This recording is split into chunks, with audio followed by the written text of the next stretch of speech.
Ça rejoint sur ce plateau Clémence Guettet, bonjour. Bonjour. Vous êtes coordinatrice du programme de la France Insoumise et secrétaire générale du groupe à l'Assemblée. On a vu que bloquer les prix des carburants, c'est possible, mais ça prive l'État d'une manne financière importante qui se compte en milliards d'euros. Comment vous pourriez financer ce blocage des prix qui d'ailleurs concernerait tout le monde, c'est-à-dire les pauvres et les riches? Oui, alors justement, vous n'avez pas exactement saisi la différence, parce que c'est sur ce financement que notre proposition se démarque des autres, au contraire.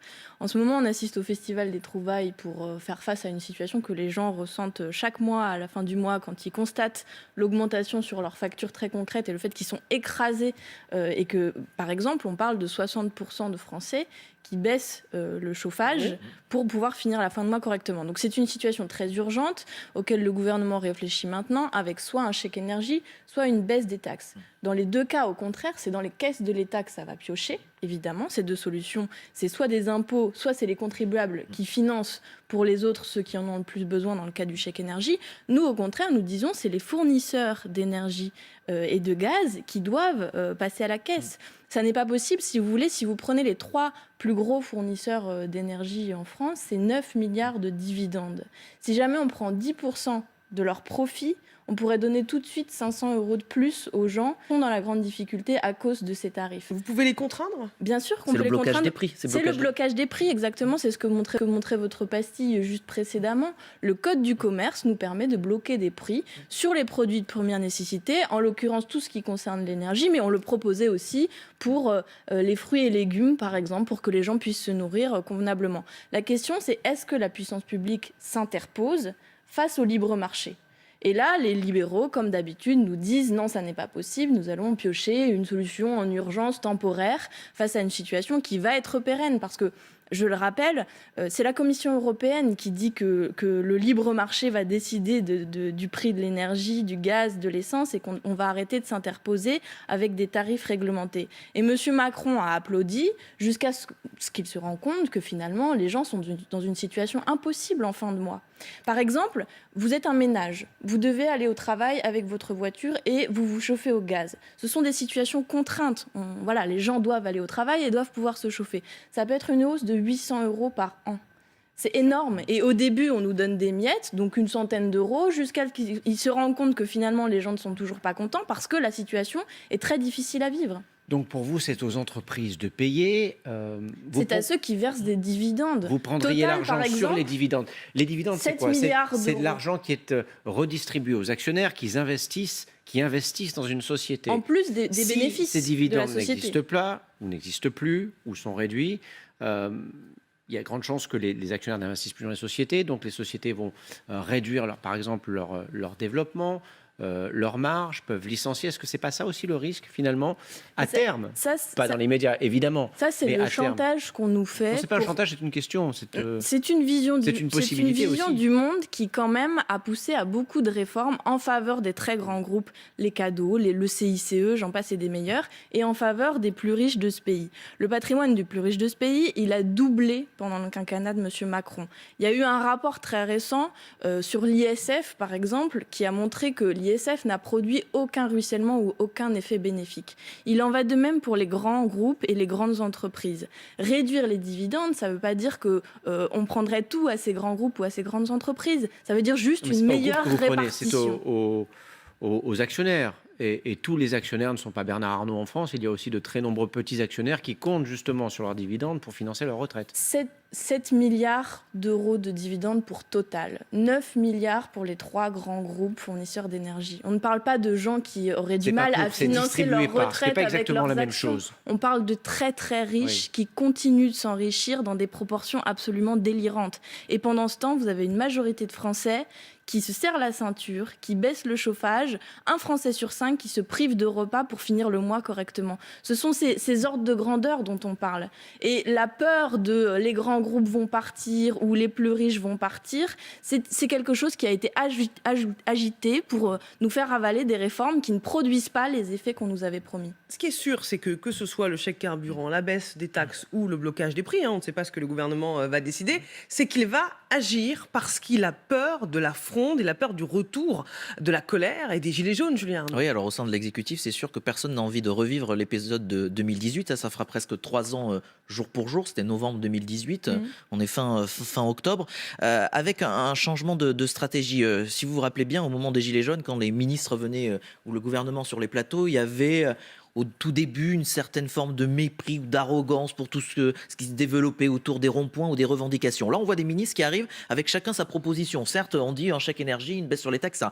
Donc, donner le message qu'on s'intéresse et qu'on veut agir. Savoir pour l'instant ce qui sera tranché et quelle option sera retenue finalement par le président de la République. Ce qu'il faut bien voir, c'est que les gilets jaunes, en tout cas on va dire ceux du début, des ronds-points qui étaient sur impossible de boucler leur fin de mois, le problème des carburants, certes, ils ont disparu des ronds-points, mais ils sont simplement, j'allais dire, rentrés chez eux. Les revendications, elles n'ont pas bougé et les difficultés, elles sont toujours là. Donc, le gouvernement l'a en tête. On parlait aussi du pouvoir d'achat. L'exécutif a dit, je vais faire campagne sur la défense du pouvoir d'achat. C'est sûr, avec une croissance qui est revenue, un pouvoir d'achat qui a pu s'améliorer dans de nombreuses conditions et dans de nombreux ménages.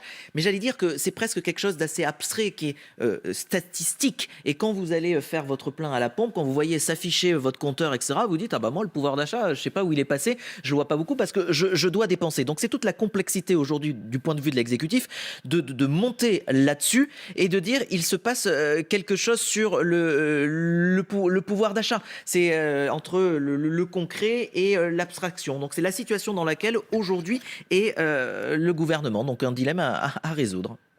Les gilets jaunes, c'est une possibilité, un risque aujourd'hui, vu la tension sociale et la hausse des prix du carburant. Pour vous, c'est quelque chose qui ne peut pas se reproduire parce que la situation a changé. Là, la France est contrainte, enfin les prix de l'essence augmentent à cause d'une situation internationale et non pas à cause de mesures gouvernementales comme ça a été le cas il y a 2 ans. Non, les gilets jaunes, c'est une possibilité très concrète. D'ailleurs, les ronds-points en ce moment sont en train d'être réinvestis sur la base des mêmes revendications qu'il y a maintenant quelques années.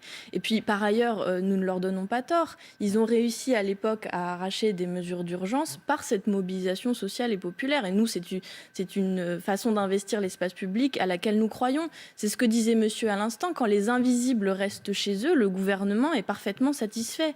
Alors aujourd'hui, ils vont à longueur de plateau nous dire on a augmenté le pouvoir d'achat, on a vraiment fait des choses pour les gens. Il a été mesuré, c'est environ 4% pour les plus pauvres. Si vous gagnez environ 800 € par mois, ça fait 30 €. Ça n'est absolument pas compensé du fait de la hausse des tarifs dont on parlait à l'instant.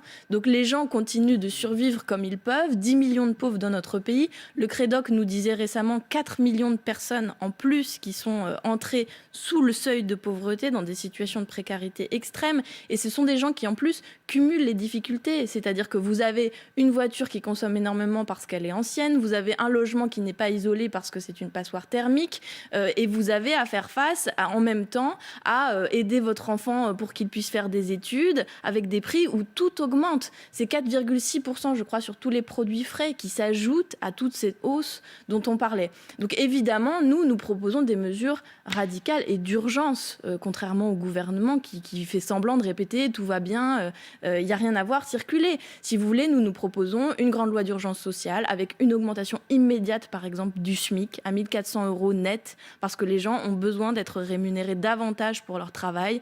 Nous proposons de bloquer les prix sur les produits de première nécessité et toute une série de mesures qui visent à redonner un peu d'air et à dire aux gens... Le pouvoir d'achat, c'est une des préoccupations principales des Français et sûr. elle a bondi pendant ce quinquennat.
Oui, alors on tremble en effet face à cette idée.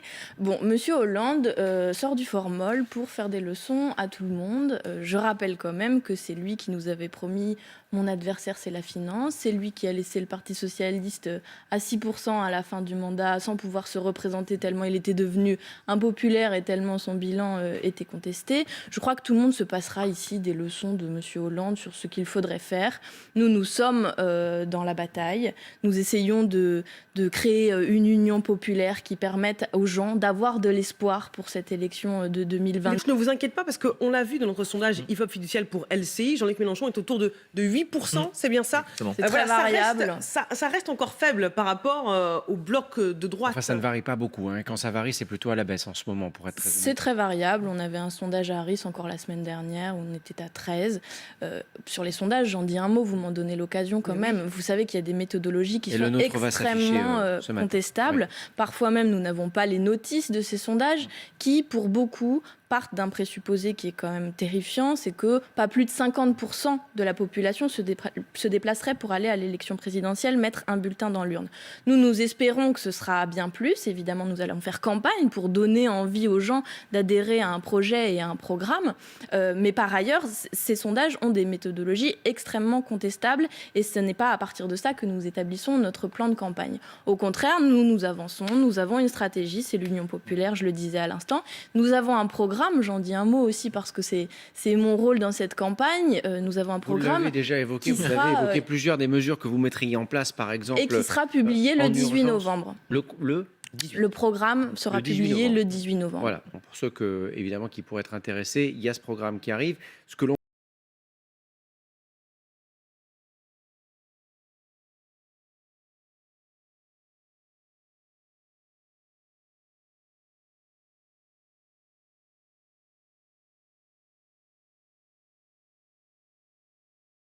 Nous avons testé certaines de nos mesures programmatiques cet été. J'en parle, c'est un fait intéressant. Il y avait entre 60% et 90% d'adhésion à nos mesures. Et pas des mesurettes, c'est-à-dire que c'est des choses très ambitieuses. Passer à une 6e République, 60% d'adhésion. Faire la règle verte, 70% si les mesures sont approuvées par les Français, ce que vous nous dites. La question, c'est comment on transforme l'essai. C'est-à-dire comment on transforme cette adhésion, cette intuition politique, qui va d'ailleurs à l'encontre du récit médiatique qui dirait repli sur soi, peur de l'autre, etc. Alors que nous avons constaté que l'intérêt général prédomine très souvent dans ce que les gens veulent comme projet de société pour demain. Comment on transforme ça en une adhésion politique et électorale? Il y a plusieurs phénomènes. Je crois qu'il y a un vrai dégoût qui s'est installé parce qu'il y a eu des promesses non tenues. On parlait de Monsieur Hollande. Je pense qu'il a participé à dégoûter les gens quand vous avez un homme prétendument de gauche qui a pour plus grande œuvre d'avoir fait la loi El Khomri et d'avoir simplement permis de virer les gens plus facilement de leur travail. Et donc, il faut redonner confiance et redonner envie. Est-ce que cette perte de confiance ne s'explique pas aussi, par exemple, par le comportement de Jean-Luc Mélenchon lorsqu'il dit « la République, c'est moi », alors qu'il est perquisitionné, avec certaines de ses tirades, avec certains de ses comportements. Est-ce que vous pensez que ce type de comportement ne contribue pas justement à cette perte de confiance? Non, honnêtement, je ne le crois pas. Je pense qu'il y a un facteur explicatif très fort qui est l'abstention. L'abstention, on l'a vu au scrutin intermédiaire, aux dernières élections qui ont lieu, elle est terrifiante. Ça veut dire que, par exemple, pour les régionales, 30% des Français se sont dit « on va aller voter, c'est important ». Donc nous, notre bataille pour les prochains mois, ça va être redonner envie et on va aller, notamment avec les caravanes de l'Union populaire, dans tous les quartiers où les gens se sont éloignés de la politique et où les gens n'y croient plus pour leur dire « nous avons des solutions ». Donc la montée en puissance d'Éric Zemmour, vous nous dites que c'est un fantasme médiatique. C'est très variable là aussi d'une semaine à l'autre. Marine Le Pen est toujours en tête de l'extrême droite. Monsieur Zemmour est un phénomène médiatique qui a été quand même construit à longueur de plateau. Vous regardez le nombre d'occurrences pour citer ce candidat qui n'est pas encore un candidat en campagne, c'est tout à fait affolant. Voyons voir dans les semaines qui arrivent si la bulle se dégonfle. Oui, c'est ce que nous verrons. Merci beaucoup Clémence Guettet d'avoir été venue sur LCI.